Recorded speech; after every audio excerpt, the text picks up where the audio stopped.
how does this apply to Jesus? What's something that happened in Jesus' life that this would be essentially fulfilled in Jesus' world? Yes. Brooklyn? Roman soldiers were like arresting him before his crucifixion. Excellent. If you remember that story quickly, the idea is you have, this doesn't really make sense if you have any kind of experience with police, or I worked in the sheriff's office for almost 5 years. You don't send a bunch of officers for one person unless it's a serious situation, like they have a gun or they're very dangerous. Even in that situation, you don't usually send hundreds or 1,000 men for one guy. And here you have Jesus, who is unarmed, has no weapon, has no criminal behavior, has no history of violence, and the Roman trained soldiers are sending hundreds or thousands of people for him. That tells you that they know he's capable of some pretty serious power, right? He's unarmed, and that he's surrounded by the Roman authorities to arrest him. They clearly think that he's capable of doing something powerful, really, really powerful. You have 100 trained, or maybe 1,000 trained soldiers for one dude, right? That's what my enemies surround me like a pack of dogs. An evil gang closes in on me, right? That could easily be referring to and is referring to Jesus in that moment. Okay, these are all examples of Old Testament ideas fulfilled in Jesus hundreds of years. These were written hundreds of years before they happened, and they're fulfilled in Jesus hundreds of years later. Okay, this next one is obvious. Okay, on this point, let me ask you a question. I'm going to go class by class on this one, so every class will be different. The previous class has expressed some pretty clear desire to watch the Passion of the Christ movie in class. Has anyone seen that movie in this class? Oh, wait, is it like really old? That's like relative. Really old to me is like the 50s. What do you think really old is? When like in the movie theaters? It was. Alright, then I might watch. Most movies are in the movie theaters. Passion of the Christ came out around 2002, so before you were alive, which is crazy to me. But it's old in a sense, but it's really not that old. And to this day, it remains the best depiction of what actually happened to Jesus leading up to the cross. The previous class before you expressed desire for me to explore the option, the possibility of watching it in class. I don't know. My guess would be it actually wouldn't be approved, but they were wanting me to at least explore the idea of asking administration for approval to watch that movie in class, and or getting parents' signatures giving you the approval for me to show it in class. The reason there's all these like fences around it is because it's rated R for gore. It's violent, so it's not easy to watch. I honestly don't watch R movies for the most part. Like ever, except for, there are a couple of exceptions to the rule. One of the exceptions is Passion of the Christ, because it's really important to see at some point in your life, because it gives you an idea of just how much he went through for you. It's hard to watch. It's not like a super fun, exciting movie, but it's very valuable because you see just how much he endured for you. All right? So I guess what I'm saying, I'm asking a question. Would this class have any interest in watching that movie in Bible class if it's approved by administration and your parents? Raise your hand if you're interested in watching that. 1, 2, 3, 4, 5, 6, 7, 8. Only? Okay, that's mostly. Majority rules. So I'll explore the possibility of watching that. Okay, I can't guarantee you that will be an option, but I'll look into it.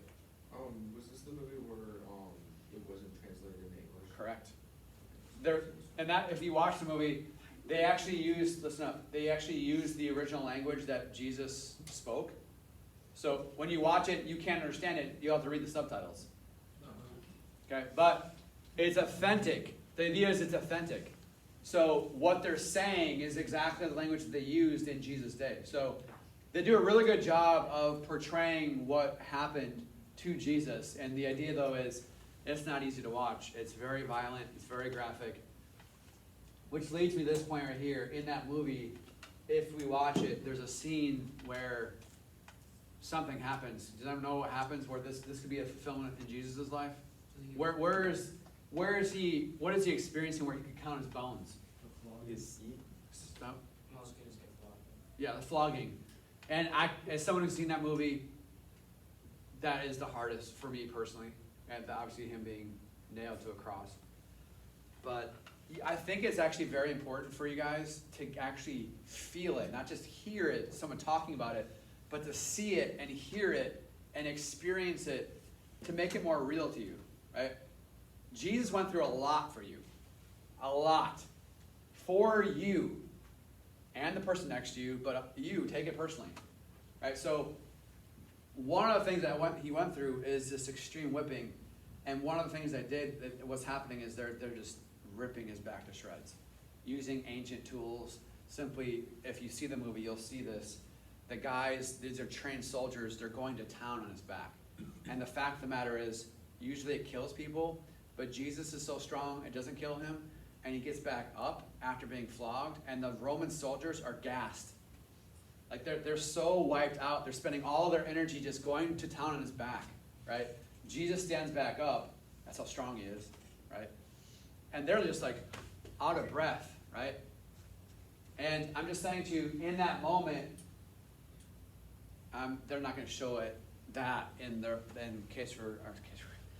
Passion of the Christ movie, but in reality, that could easily be a fulfillment of this. I can count on my bones. So his flesh is being ripped off. His bones, in some cases, are being exposed. It's graphic. There's no way around it. It's graphic. But that's what happened. iPads are out. What are you guys on right now? Bible? Let me see your screen. Bible? Kelsey? Okay. That's fine by me as long as you're tracking with me here. Okay. I do need to check into that classroom. This next one. How is this a fulfillment of Jesus? What's going on in Jesus' life where this is happening to him, Kyle? When they put the rub on him and they pushed the cross to his skull. Yeah. And that also is in Passion of the Christ. And it's just hard to watch, man. So it's very hard to watch. Especially if you love him and you believe in him. It's very, very difficult to watch. If you don't, I don't know. It has moved me to tears at times. Knowing who he is, knowing why he's doing it, knowing that I should be the one receiving all this. There's no way around it sometimes. I just start crying. But the idea is, they're looking at him, they're pushing this crown of thorns into his skull, right? And just imagine what that would be like. But they're bowing down, they're faking it. Oh, they use the terminology, the King of the Jews, fake worshiping him. It's all a big game to them, okay? On the cross, what's happening is he's actually on the cross. How are they gloating or making fun of him on the cross? What's happening on the cross? What's happening to him where they're making fun of him? Didn't they gamble for his clothes? I don't know. That's the next one. That's happening, but that's the next one, Kelsey. He said, if you're truly God, take yourself down from the cross. Yeah, God. Yeah, oh God, come on down from the cross. If you're really God, come on down, right? Teasing him, mocking him, making fun of him. It's one thing to make fun of someone that you just don't like. That's not okay either. It's not. But it's one thing to do that. It's a whole other thing to mock someone who's being physically tortured. Like that's a special darkness right there. That's extra evil. You're making fun of someone who's physically suffering? What? That's wickedness right there. That's happening to Jesus. Yeah. How does they do it through a video? What's that? Did you say that about a video game? No. How does that fit through? This last one is obvious, okay? We talked about this already last year, if you're with me this year, we talked about yesterday. The idea, simply put, is that as Jesus is dying on the cross, you have the Roman soldiers who are gambling. Like, you could make a logical, reasonable argument that the most important event in history, the most important event in all of human history is happening, bless you, is happening right in front of these guys. They're in the vicinity, guys. They're actually, if they wanted to see it, they could see it with their own eyes. And instead of knowing what's happening, instead of appreciating what's happening, they're totally blinded by doubt, and they're gambling. They're playing games. As Jesus is dying for their sins. They're consumed with gambling. By the way, why in the world would they be betting? They're placing bets. They're gambling. They're playing games for Jesus' clothes. Why in the world would they have any interest in Jesus' clothes? You ever thought about this? What's the point of them gambling for his clothes? Maybe They don't even believe in him. clothes are expensive back then? Clothes are expensive back then. Not for the Romans. The Romans are rich and they have a lot of money. Kelsey, sorry, not first. They sell it to the believer. Yeah. We can't prove that beyond a shadow of a doubt, but that's most likely what's happening. Think about it. This is true of today, in today's world. If a celebrity dies, all of a sudden, anything that person touched or autographed skyrockets in price. Don't believe me? Check it out on eBay, right? Sean Connery died just a couple weeks ago. If you know who that is, the original James Bond. His stuff was always, I'm not really a huge fan, but the idea is pick a celebrity, someone who recently died. If they recently died, the price of their stuff just skyrockets. True story. This is one example I have of this. This might sound funny to some of you, but what year was it? 2009-ish? I don't remember exactly. But the year that Michael Jackson died, I had a book about Michael Jackson in my possession in my library, and it had it wasn't even real. It was a fake signature of Michael Jackson. You scanned someone? No, I didn't even finish my story. It had a fake signature, Michael Jackson's fake signature on it, and I let the person know it was not real. But the fact that he had just died, everyone's getting his stuff, and the book, I paid like $2 for his book. This person paid me $75 for this book with a fake Michael Jackson autograph, and I said it was fake. So it wasn't scamming anybody, but the idea is when people die, the value for those who value that person, all their memorabilia, for lack of a better term, goes up in price. That's probably what's going on here. They know that his clothing is valuable to somebody, so somebody's going to pay for this. And so who gets it? Let's gamble. As Jesus is dying on the cross, they're gambling for his clothes. Their focus is money. Their focus is selfish. Their focus is how much can I get from this, right? As it's happening right in front of them. And that's very specific details, guys. That's a very specific prediction. This is predicted hundreds of years in advance. Something very specific at a very specific time, right? It points to the Bible being trustworthy and true. We'll get to that today. These are your verses for the week. Did I see a hand? Did I miss a hand over here? Oh yeah, I was Go gonna say, why you want to sell his book right when he dies? They offered me $75 for it. Oh. Yeah. Did they Um, offer first, or did you like sell it? I don't think I posted it anywhere. That's a good question. I honestly don't remember. What if you had totally misread it? Oh, I wouldn't lie about that. I mean, what I was saying, you probably could have gotten like a couple hundred on Yes, that. it is. but that's the point. I don't really. It's fraud. It's fraud. It's That's fraud. actual crime. Just say it is a signature of Michael Jackson. That's not lying. That's absolutely not completely true. All right, so these are verses for the week. Quiz on Thursday. Is there a volunteer who'd want to lead a class devotion and skip the member verses for the week? Man, I got you again. Someone different, someone who doesn't let it yet. Today's an easy week. I'll do it like next week or something. Today's Yeah, this. Today is This is like a short verse, so. Today's an easy week. There's a week in a day? Okay, I'm sorry. You do that to us all the time. Are you guys fighting? Yeah. Um, is there a volunteer? Someone who want to skip? Listen up. Is there someone who want to lead a devotion instead of writing the member verse out? Someone who hasn't gone yet. Anybody? Something God's doing in your heart, something God's showing you, something you want to share with the class, a testimony. Okay, if not, everyone then will take the quiz on Thursday quiz. Please take your textbooks out, page 51. Textbooks, page 51.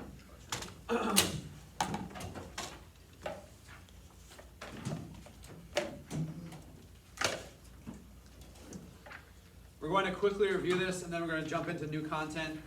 We're going to do we're going to read a lot from the textbook today of new content. Before we get into new content, I want to make sure you got what we talked about yesterday. What is, on 51, there's a term that I introduced you to yesterday in class, relativism. Who can tell me what relativism is? What is it? Ryan? It's like the belief where your truth is the truth. Your truth In is your the mind, truth. yeah. So, your truth is your truth, my truth is my truth, and what's the last statement that usually comes with it? There is no absolute truth. There is no absolute truth. Okay, right. And what's wrong with that last statement? That's an absolute truth. And therefore, So it's contradicting, it's self-refuting. How can you possibly say there is no absolute truth as you're making an absolute statement? You can't, that's the point. It blows the whole idea up. And yet, a lot of people are still flocking to this idea. You guys all have choices as to what you're going to believe. Obviously, as someone who cares about you, I'm going to tell you the truth from the Bible. Obviously, I would not be doing this job if I wasn't sold out, committed, 100% convinced that the Bible is absolutely true. I wouldn't be doing this, okay? Because I know that it is true, one of my goals is to convince you that it is true if you don't already believe that. But I can try and try and try. Your parents can try and try and try. Your parents, your pastors and your teachers can try and convince you. You still have your free will. We can't force you to believe anything. You will believe what you want to believe. One of the options you have, if you don't believe the Bible is absolutely true, one of the main options you have is relativism. And that's a growing number of people. There is an absolute truth, right? It doesn't exist. And so you get to define truth for you, I get to try to define truth for myself. And the idea would be, even though I can logically walk you through this and help you see that it's not even logical, it contradicts itself. Even though I can show you that, still people believe in it. And what's the ideal? What is the appeal to this idea? Why is it that even though they can be shown that it's contradictory, people still believe it? What is the idea? Why do people still flock to this idea and still believe it and still operate their life with this philosophy? Your truth is your truth. My truth is my truth. There is no absolute truth. Wait, does that make sense? No, it doesn't. I don't care. What do they care about then? What is it they really want? Yeah, Kelsey? It gives them a sort of freedom or like a God complex. That's exactly right. And the last part she said, the God complex. The idea would be that one of the main appeals to this idea is that you get to pick what's true and what's not true. That's power. Like, one of the things that humans naturally chase after is power, position, right? And it's powerful to be able to determine what's true and what's not true. But guess what? You were never designed to be in that role. That's not your place. Your place is to see the truth that lies outside yourself and align yourself under it, right? But what's happening is people reject that truth, the Bible, and they put themselves in a spot where they get to pick, they get to determine what's true and what's not true. That's a God complex. You're putting yourself in God's spot. That's a power that you were never designed to have. So let me just ask this question. I'll make sure you get this. What is the potential issue here, if more and more people are flocking to this way of thought, even though it's contradictory, even though it's not even logical? That means that logic doesn't matter much to them. What they want is the power, what they want is the control. What is the bottom line end game with this? Why is this such a potentially big problem if you have a number of people just walking around defining truth for themselves? What's the issue here?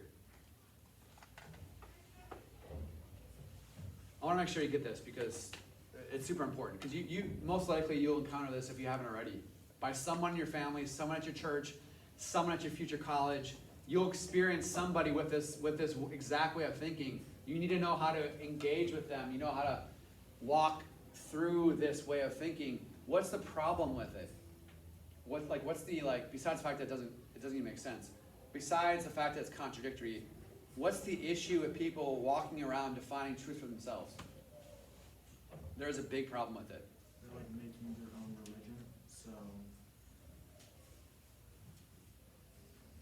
Okay, they can make up their own religion, a little bit of Christianity, a little bit of Buddhism, a little bit of atheism, a little bit of agnosticism, all of it combined, that's my religion. That happens all the time, that's true. There's something more practical though. Kelsey? It invites chaos because nobody's gonna agree on everything, we're gonna argue about what's right and what's wrong. So let's be more, that's correct. Let's be more specific. Give me a scenario that could be potentially dangerous if you have, let's say, just say the majority of people, not everybody, but let's say the majority of people are relativistic. They define truth for themselves. What could happen in a world like that where most people adopt this way of thinking? That's correct. But let's give me an example. What could this look like? They can say, that is my truth, and it's okay to rob a bank, and then they rob a bank. Yeah, and rob a bank or kill your mom or What? I'm just saying that's I'm trying to get you to see the point. I'm trying to get you, that's obviously extreme. That's obviously extreme. I'm just saying it leads down this path. It might seem appealing to you because you're in control and that there's freedom in it and it appeals to people who want to be inclusive, like everyone, doesn't matter what you believe. Yeah, that's cool. You want to kill my mom? That's fine. Yeah, come, let me be your friend. You believe that whatever you want to believe, pick something random. The idea is, doesn't matter what you believe, I accept you because your truth is your truth. And it has no influence on me because my truth is my truth. So that we can all just get together and be at peace. That's one of the appeals also of this way of thinking. But I'm saying to you, if you see the contradiction and you see the potential danger here, this is a way of thought that you have the freedom to believe. I can't force you. You're gonna choose whatever you want to believe, right? But I'm just saying this leads down a path that could potentially be a big, big, big problem. Because the fact of the matter is, all of us need absolute standards. If we don't have absolute truth, we don't have absolute standards, then who's to say me cheating on a test is wrong? I think it's right. Who's to say me living with another person before I'm married is wrong, right? I think it's right. What about the boys? What about the boys? Where are you right now? What planet are you on right now? So pick a scenario. You get to determine the truth. That means you can do something that the Bible clearly teaches is not okay, and you justify it and say, well, I think it's okay, because I'm in control. I control truth, right? Big, big problem if you have a lot of people talking like this and thinking like this, okay?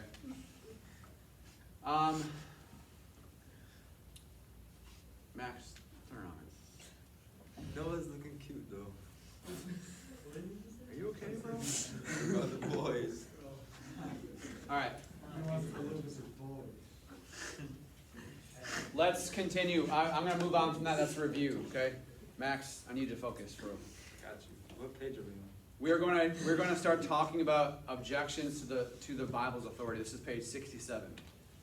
So 67, what we're going to start doing is talking about what people will say in response to the claim that the Bible is true, the Bible is trustworthy, it is reliable, okay? You can set your life on it, right?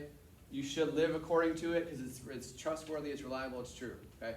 The pushback to that claim is, the first one is very common. Let's start reading this. What's the number one objection, not number one, but the first objection listed here in response to saying the Bible is true is, wait a second, skeptics will say this.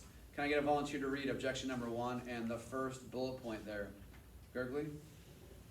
The Bible is written by human beings. Obviously, the Bible did not descend from heaven in its complete form. It was penned by about 40 authors over a time span of approximately 1,500 years. Even so, the Bible describes the origin of Scripture as a process that is both fully human and fully divine. The Apostle Peter, knowing this first of all, that no prophecy of Scripture comes from someone's own interpretation. For no prophecy was ever produced by the will of man, but men spoke of God as they were carried along by the Holy Spirit. Thank you very much. Couple of initial points here. First off, people will say you can't trust the Bible because humans have written it. And if humans wrote it, you can't trust it because, man, they lie, they'll manipulate, they'll cheat, they'll twist it, they'll corrupt it, right? That's a claim that people make. the first point that I want to make sure we talk about is it's undeniably true that humans had a role in playing a huge role in forming the Bible as we have it. I'm also going to say at the same time it shouldn't bother you. I'm going to say why. I'm going to tell you why here in a second. But I'm acknowledging the fact that humans had a role in forming the Bible that we have. Okay? It says, first off, that 40 different people, roughly 40 different people, wrote the Bible over the course of 1,500 years. That's simply saying, if you simply take all the books of the Bible and you look at the authors of all the different books of the Bible, you have roughly 40 different people. And if you take Genesis to Revelation, it covers roughly 1,500 years of time. The skeptic would say, you can't possibly trust that because they're twisting the message, they're changing the message. Humans are corrupt, etc., right? And what I'm saying up front is you have to acknowledge the fact that humans have a role. That should not bother you, though. We'll see that in a second why. The first bullet point is, in the Bible, Peter and other people openly talk about how all prophecies, all of these essentially verses in the Bible, yes, they were written down physically by man, but they were inspired or influenced or come from God himself. So yes, humans wrote it down physically, literally, but God is the author behind it. Humans are simply a tool that God is using to preserve his word. Okay? And he says that no prophecy was ever produced by the will of man. Man is not just coming up with this stuff. These aren't man's ideas. These are God's ideas written down, recorded carefully by man. So yes, man had a role, but it's also divinely inspired. Okay? Let's explore this a little bit more. Can I get a volunteer to read the first paragraph on the top of page 68? So next page, page 68. Starting with here's the rub. Brian? Thank you. Here's the rub. We know that people are capable of lying, either on purpose or by letting mistaken impressions stand, or writing untrue things because they were deceived into believing them. A skeptic might insist that at some point in the course of 1,500 years it took to compile the Bible, this must have happened, right? So how can we trust the authority of the scripture? Okay, and so we're acknowledging this is a good question. So let's explore it. What's the answer here? This next paragraph is huge, I would say, in answering this question or giving a counter. A volunteer to read this next paragraph. Very good. To answer this objection, we must first decide whether humans are capable of saying or writing anything that is true. If so, would they not be capable of truthfully writing down what God told them to? Author and speaker Greg Koukl makes this point through a series of questions. Do you have any books in your library? Were those books written by humans? Do you find any truth in them? Is there a reason you think the Bible is less truthful or reliable than other books we learn? Do people always make mistakes in what they write? Do you think that if God did exist, he would be capable of using humans to write down exactly what he wants? If not, why not? In the end, the person who insists the authors of the Bible must have lied or been deceived is often objecting to the Bible as a way to indirectly cast doubt on God's existence. Well-placed questions such as these are good ways to dislodge thread bar slogans and get to the heart of the issue. Okay, a lot of good questions here. If you're going to say that the Bible can't be trusted because humans wrote it, then an immediate response should be, do you have a library? What if they say no? The idea is, if you have any book, textbook, any book written by anybody, what are you going to say then? A human being wrote that book. So what are you going to say? You don't believe your history books because a human wrote it? Right? So, if someone ever asks you or says this to you, or all you got to do is say, do you own something, have you ever read something written by a human before? Do you not believe that because a human wrote it down? Okay? The idea would be if you are rejecting the Bible because human beings wrote it down, then you could make an argument that you can't trust anything you read because humans wrote everything you've ever learned. Take that to the bank. Right? Someone taught you something, whether it's a parent or a teacher or a textbook, everything you know, you've learned from somebody else, a person. So to say that the Bible was written by man doesn't blow the whole argument up. You've learned everything you've learned from a man or a woman, right? So oftentimes this is a cover argument, meaning the real issue isn't it was written by man. The real issue is they don't want to change their behavior. To admit that there's an absolute standard written by God is to admit that you're held accountable for certain actions you do or don't do, and people don't like that. That's part of the appeal to relativism as well, because I can simply say that what I'm doing is I believe it's true, therefore it is true. Or I believe it's right, therefore it is right. As opposed to you read an absolute standard saying it's not okay to sleep around. That's reality, whether you like it or not, whether you agree with it or not. It doesn't change the fact that it's not okay, right? People don't like that idea, so they come up with all these different ideas. Well, we can't trust the Bible at all because humans wrote it. Bro, you have read multiple books in your life. Everything you've read was written by a man. What are you going to say? That you don't believe that Abraham Lincoln's real? That 5 + 5 is 10? Like, what are you going to say? Because everything you've ever read was written by a human. So it's not a strong argument is the bottom line. Okay? Yes, the Bible was written by man, literally in a physical sense, but God's behind it. Let's keep going because we're going to make this next point pretty strongly. Clearly, as you examine the Bible, there's more than just human behavior going on. It's not just man coming up with ideas, writing stuff down. Let's read this next section here. Can I volunteer to read the next 2 paragraphs?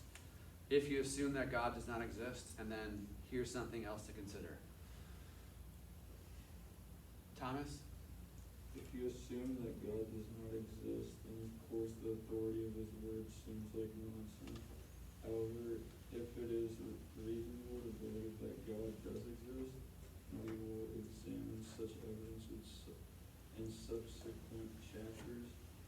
Then the written by men objection begs the question: if someone brings it up, ask, before we talk about the objection of the Bible being written by men, can I ask you this? Do you find the evidence of God's existence persuasive? Why or why not?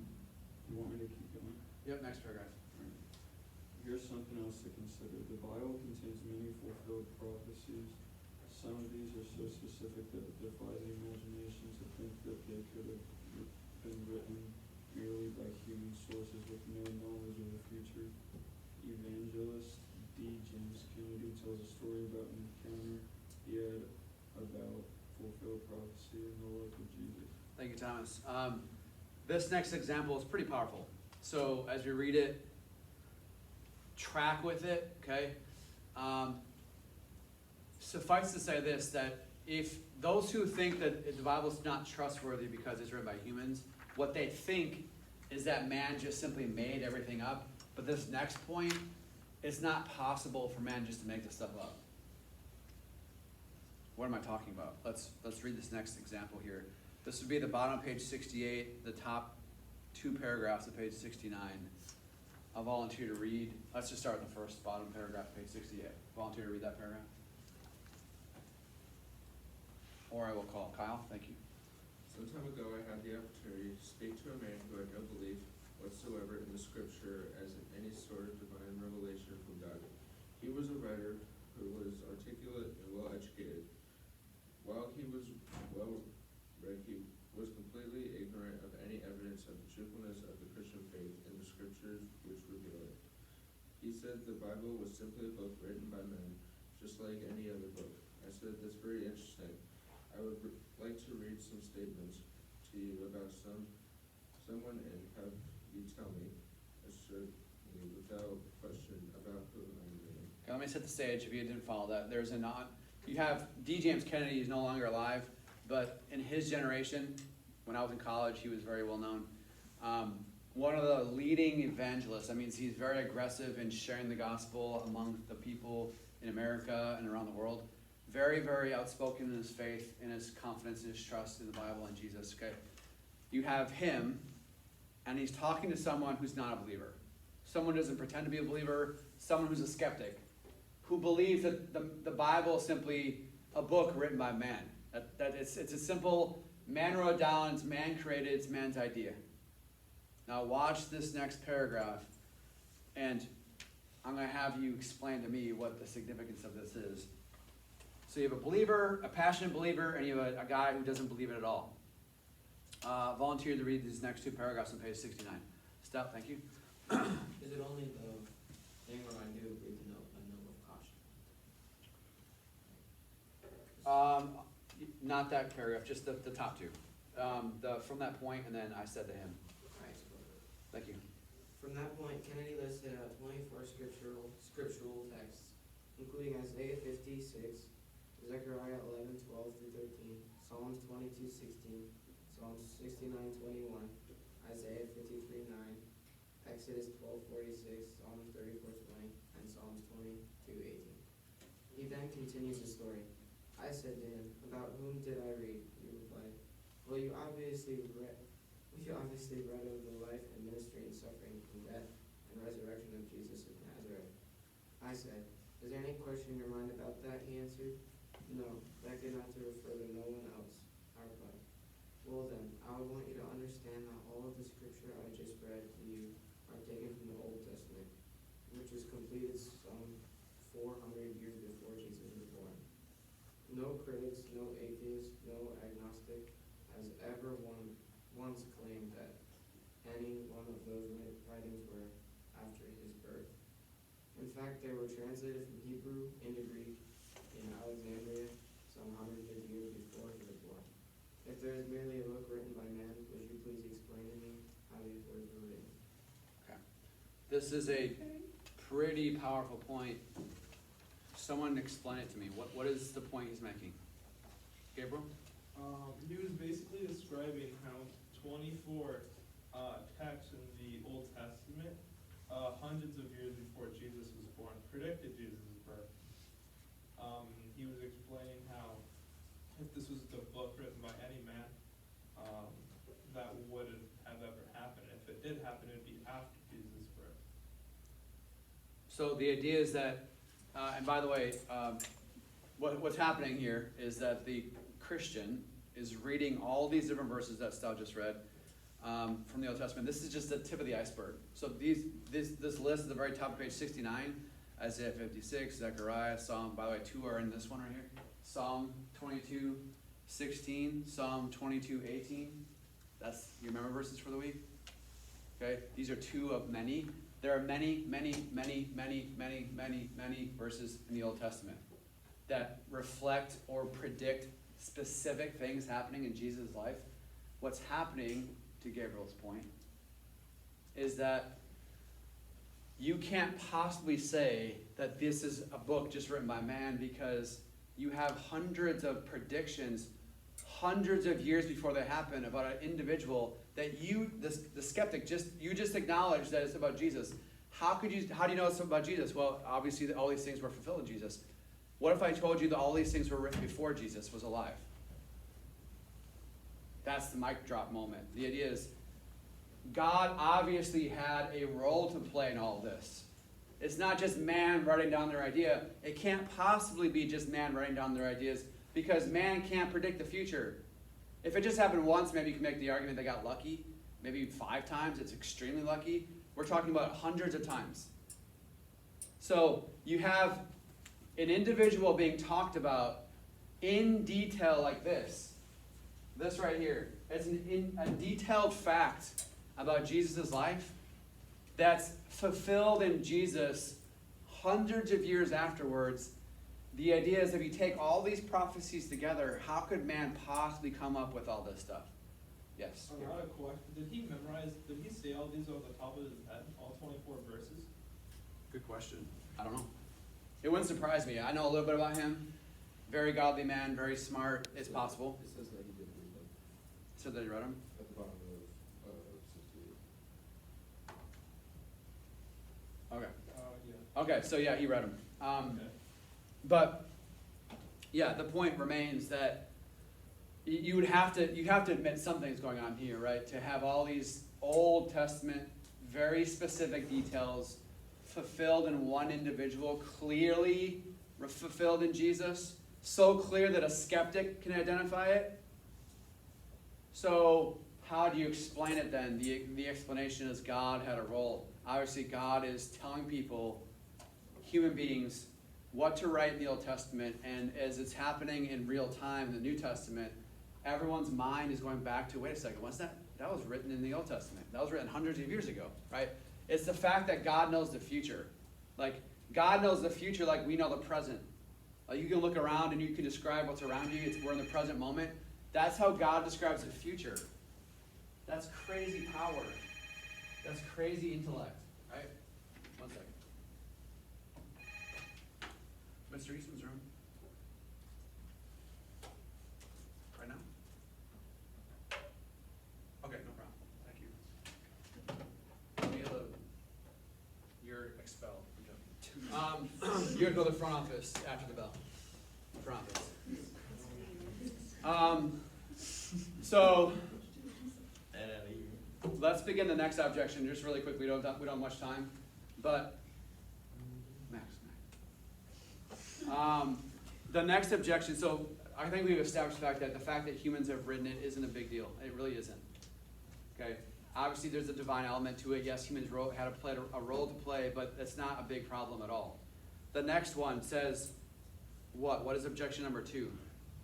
This is maybe a bigger objection that some people have about the Bible. Again, the question we're trying to answer is, can you trust it? Can you believe in it? Is it reliable? Okay? The next objection that people have is, what's objection number 2? Gurgly? The Bible has been corrupted. The Bible's been corrupted. Can you read the second paragraph down, starting with this objection? This objection is particularly important to Muslims who contend for the validity of the Quran based largely on the argument that the modern-day Bible has been cleansed of Islamic teachings and is therefore corrupted. Unfortunately for scholars of Islam, large portions of Old Testament text dating to before the 1st century AD illustrate that the text we have is substantially the same of those Jesus and Paul had, making it difficult for Muslim scholars to argue that the Old Testament was corrupted sometime after Jesus' death. If you get into a conversation with the Muslim acquaintance about this, if God can sustain the Quran throughout the ages, can he not sustain the biblical text? The evidence shows that he is preserved in his word. Okay, we're going to go into a deep dive on this one. We talked a little bit about this last year, just briefly as freshmen, if you were with me last year. This year, we're going to go a little bit deeper on this, and what I want you to see is there will be people like Muslims, for example, who claim that the Bible is corrupted. Skeptics say the same thing. What you're going to find out is that's not even close to the truth. Tomorrow, we will play the telephone game in class. No.